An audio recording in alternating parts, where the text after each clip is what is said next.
means that you're set on top of a table and you're used as a toy. And there's times where I just checked out. You can check out for a few hours while somebody is messing with you.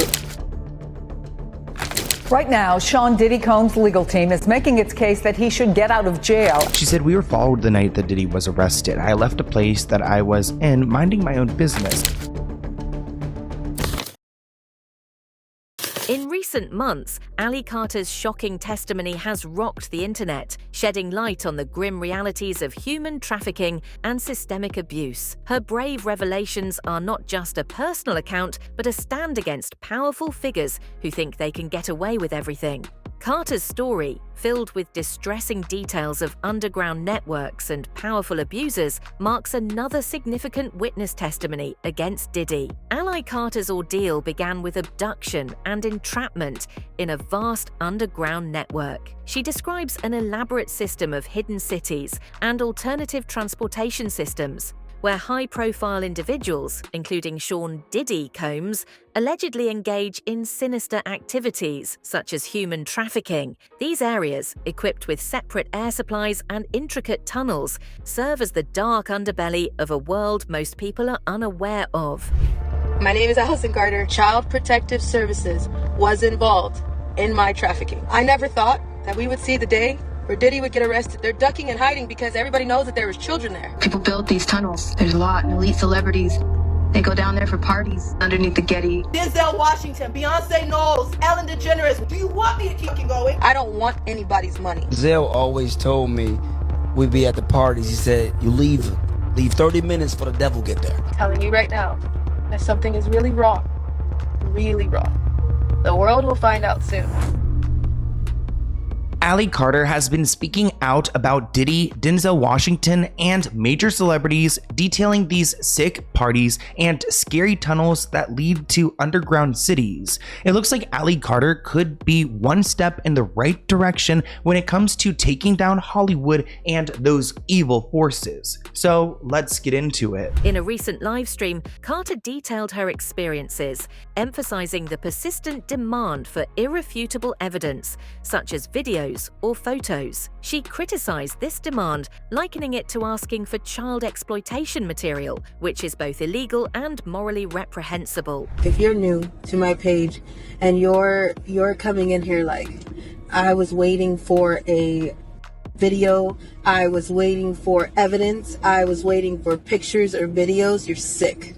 And let me tell you why. You are no better than slave child traders. Okay? Do you understand what I'm saying to you? If you think that coming on here, I'm coming on here to exploit myself again and give my exploiters that satisfaction. No, I'm not doing that.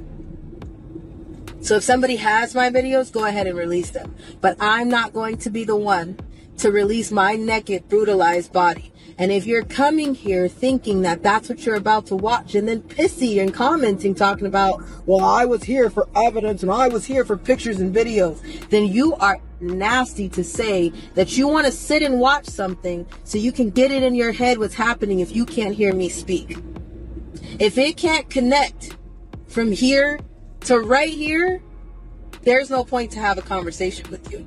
Carter's frustration is palpable as she pleads for empathy and understanding, urging the public to believe survivors without demanding proof that could further victimize them. Ali Carter's narrative highlights the emotional and psychological toll such trauma inflicts on survivors. Diddy parties. Those are assault parties, and I was one of the kids that was one of the party favors. And a party favors means that you're set on top of a table and you're used as a toy for anybody who comes across the table or who wants to party at a certain time of night when the music stops and then the DJ starts flashing all these lights and they close the doors, and then everybody turns into like a frenzy and starts going into a crazed animal-like demonic state, and you have no idea what's going on. And yes, there was a time where I was just like completely don't give a shit because it happened, and I was the type of kid that thought that, you know, you're in the presence of royalty and they make it seem like you're in the presence of Hollywood, so you should be you should be honored and you should be appreciating that you're there. And I was that person. I totally acted like that. I was like, oh, it's fine. You know, it really doesn't matter. But then it really did matter. She recounts her personal journey of disbelief and victim blaming, underscoring the societal reluctance to believe survivors without concrete evidence. This skepticism perpetuates the cycle of abuse, enabling abusers to continue their crimes unchecked. So you can't hear me. How many times have I said what I've said? How many ways does it need to come out? When I said LeBron, people told me that can't be true in 2021. When I said P. Diddy and nobody tells on him in 2021, everybody was, nope, that can't be true either. When I told you that people are eating and abusing children, not my people, not my idols. When I told you that it's going on in your local neighborhoods, nope, that can't be true. So now there's a lot of people calling people back, talking about, did you see the movie Sound of Freedom? Did you see that it's coming out in the news? Did you see Kevin Hart's guilty? All the people that called you crazy and you're digging on the internet too much and this can't be real because it's just something, it's conspiracy theorists have become realists. And you're the problem, not them. So if you're sitting on my page expecting me to exploit my body to you, for you to understand what the hell is going on, not just for me, but for other children and possibly for your own, you're the problem. Carter's experiences underscore the significant barriers to speaking out and seeking help. The trauma and fear instilled by abusers are often insurmountable, preventing many survivors from coming forward. My name is Allison Carter. In 2020, I went viral. We lost our home, we lost our animals, we lost everything. Child Protective Services was involved in my trafficking. I never thought that we would see the day where Diddy would get arrested. And I told you guys in that Maria Z interview in 2021 that no one tells on Diddy. Just the same way nobody tells on Denzel Washington. People don't usually talk and stop and think about the children victims that are going through things right now as we speak, and the ones who suffered through all this bullshit. Now, with everyone talking about Diddy and sharing their stories, we just talked about Nikki Heaton on the channel, which if you guys have not seen that, definitely go and check that out, but everyone's coming forward. She was quoted saying that Diddy's parties, they weren't freak-offs, they were ritualistic, sex things. Get it right. It wasn't just adults at these parties. The adults were responsible for these children, SLAVES, that were in the party, and one of those children were me. Tried to tell you everything that we can, and now we have people messaging us, investigators, people that want to talk now, when now it's because it's trending. All the adults are, I left at a certain time, yet you knew children were there. You knew these parties were not okay. Carter's plea for the audience to believe survivors and understand the complexities of systemic abuse and trafficking is a call for compassion and change. This is why.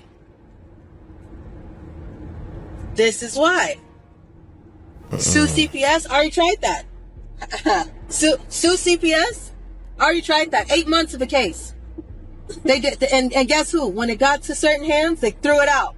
Why do you think everybody is still wondering what the hell went on at Diddy's? What the hell went on at Steve Harvey's? Why didn't you get the Epstein list? How many victims do you think there are? If it was that fucking easy to walk up to a courthouse and be like, they did it, can you go get them? Don't you think shit would have been moving by now? Yeah, you're right. Call the police. Okay, so if that was that easy, don't you think shit would have been moving by now? Did it work for Trump? Your former president? Your president? Did it work? Has it worked? What case have you went through personally that you just went up to the doors and it was over? Carter's revelations cast a dark shadow over Sean Diddy Combs, a music mogul with significant influence in the entertainment industry. Her allegations add to a growing list of claims against Combs, portraying him as a powerful figure who has allegedly used his influence to exploit and abuse. Lighten the blow. One of Diddy's alleged victims, Allie Carter, claims that she was a minor when he and Denzel harmed her at this event. According to the New York Post, Denzel Washington once popped off on Diddy at one of these all-night parties. Denzel screamed at Diddy before he stormed out, a source said, screaming, "You don't respect anyone." Denzel and his wife Pauletta had been partying until dawn with Diddy, and it looks like they had seen something and stormed out. Meanwhile, a comedian, Brandon T. Jackson, said that Denzel advised him to always leave Hollywood parties before the devil gets there. That's pretty scary to think about. He said that Denzel always told me that when we're at these parties, you leave 30 minutes before the devil gets there, okay? He said I always remember that Denzel would leave these parties early. Denzel always told me we'd be at the parties. He said, you leave 30 minutes for the devil get there. Okay? And when he would say that, I will always remember that Denzel would leave the parties early. And I followed Denzel out.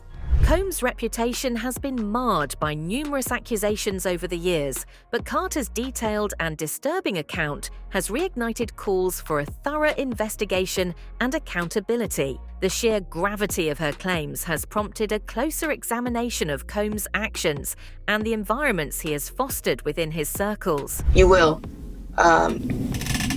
There's certain people that you don't talk about because you just don't. There were certain people that I seen down there, from Beyonce, Jay-Z. Wow.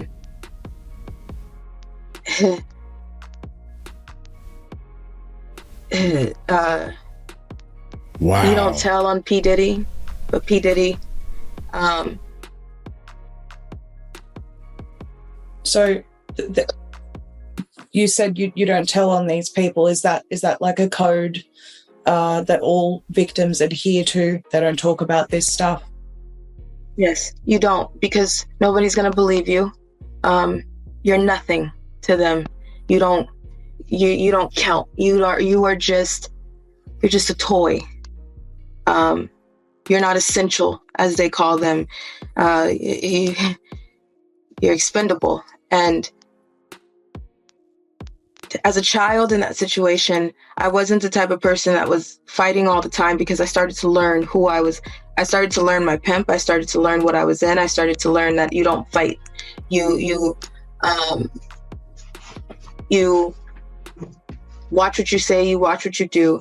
One notable case that has surfaced in the wake of Carter's revelations is that of Cassie Ventura, a former girlfriend of Sean Diddy Combs. Ventura has filed a lawsuit against him, alleging years of physical and emotional abuse. Her lawsuit details a relationship marked by control, manipulation, and violence, including forced drug use and physical assaults. The settlement just one day after Ventura accused the singer of rape, domestic violence, and sex trafficking, citing controlling behavior that she says lasted over a decade while she was signed to Diddy's record label and the two were in a romantic relationship. In the lawsuit filed Thursday, Ventura alleged that after the two met back in 2005, Combs lured Miss Ventura into an ostentatious, fast-paced, and drug-fueled lifestyle and into a romantic relationship with him, and that he used illegal substances and threats of violence to force Miss Ventura into repeated, unwanted sexual encounters with male sex workers. Combs denying the allegations, his attorneys describing them in a statement as riddled with baseless and outrageous lies, aiming to tarnish Mr. Combs' reputation. And right after this lawsuit was filed, several artists and entertainers have voiced their support for Cassie. Ventura's attorney saying in a statement Friday, "I am very proud of Miss Ventura for having the strength to do so, to go public with her lawsuit. She ought to be commended for doing so."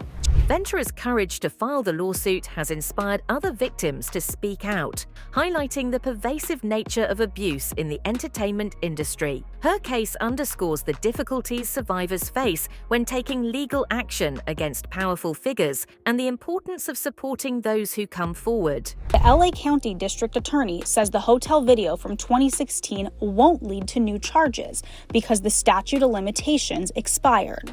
Cassie didn't address the video directly, but did say, "Domestic violence is the issue. It broke me down to someone I never thought I would become." Advocates say cases like Cassie's are helping to turn the tide for victims of abuse. It means that people who were too scared, they were too young, they felt that they'd be disbelieved long ago, but whose lives were altered, now have an ability to come forward and seek legal redress. Cassie speaking directly to those victims, writing, "I offer my hand to those that are still living in fear. No one should carry this weight alone." Now, when Cassie filed her lawsuit back in November, it was filed under what is called the New York Adult Survivors Act. That is a law that created a look-back window for victims of abuse whose alleged incidents happened outside of the statute of limitations. Another victim, known as Lil Rod, has also come forward with allegations against Combs. Lil Rod claims to have been subjected to similar patterns of abuse, manipulation, and exploitation. His testimony adds to the mounting evidence against Combs, painting a grim picture of systemic abuse and corruption. We know one of the complaints in today's filing is that the allegations in the Lil Rod suit are vague. What else do we know? Hey there, Christine. Sean Diddy Combs' legal team filing this, multi-page motion to dismiss. And now this is the 5th motion to dismiss against civil cases over the last couple months. But this is significant. Lil Rod is somebody who worked with Sean Diddy Combs. He's a music producer on Combs' last album, the Love album. He's seeking $30 million in damages. And like you said, he claims that during the course of about a year when he worked, or a little bit less than a year when he worked with Combs on this album, that he was drugged, that he would wake up places where he didn't know how he got there, in bed with other people. And then in an amended complaint in March, Lil Rod's legal team claiming that Sean Diddy Combs was actually part of a RICO enterprise. And you just read a statement from Combs' legal team saying that this is a salacious attempt with name dropping, and they just really go hard, denying all of the accusations again that Diddy had previously denied. The testimonies of Ali Carter, Cassie Ventura, and Lil Rod are part of a broader pattern of allegations against Sean Diddy Combs. Over the years, numerous individuals have come forward with claims of abuse, manipulation, and exploitation, painting a disturbing picture of Combs' behavior and the toxic environments he has allegedly created. Steph, thank you. We are following breaking news right now related to music mogul Sean Diddy Combs. Major new allegations today of sexual assault and exploitation by Combs. For the first time, we are hearing about victims who say they were minors when they were allegedly assaulted by the music star.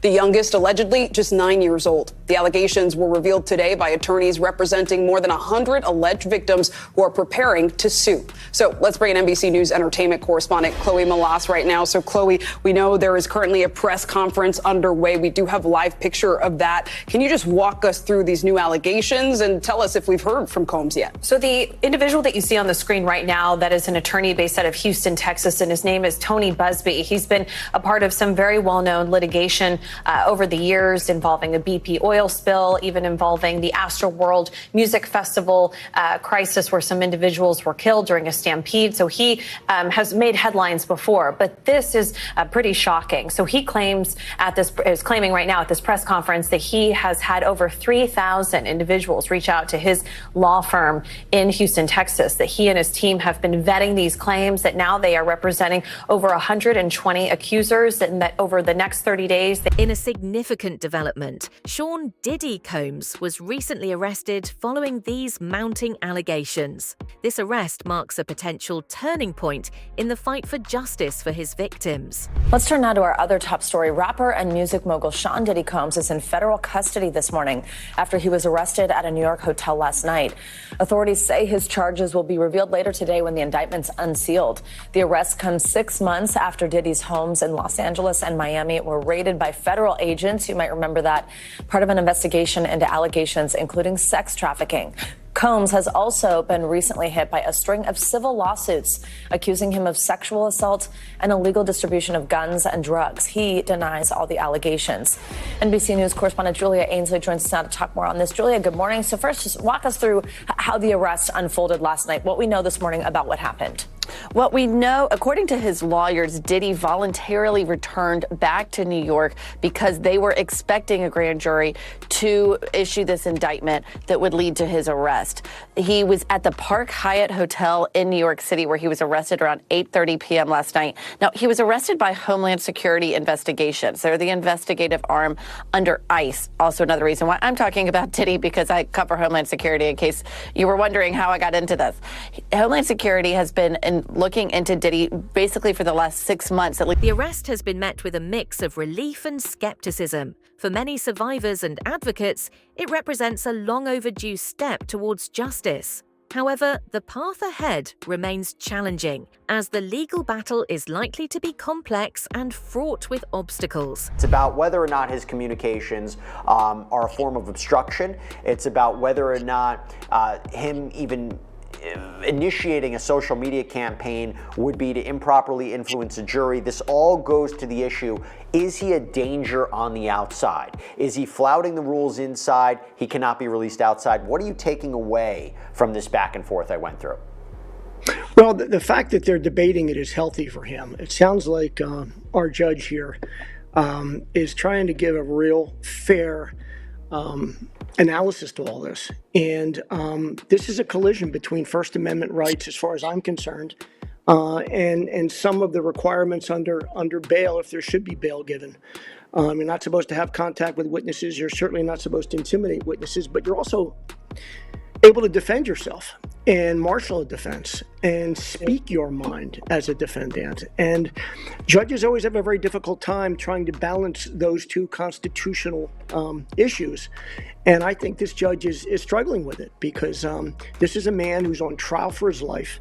His liberty's been taken away from him, and he's fighting back. Let us know your thoughts in the comments below. That's it for now. Don't forget to like, subscribe, and hit that notification bell for more deep dives into the stories that shape entertainment. Thanks for watching, and we'll see you in the next one.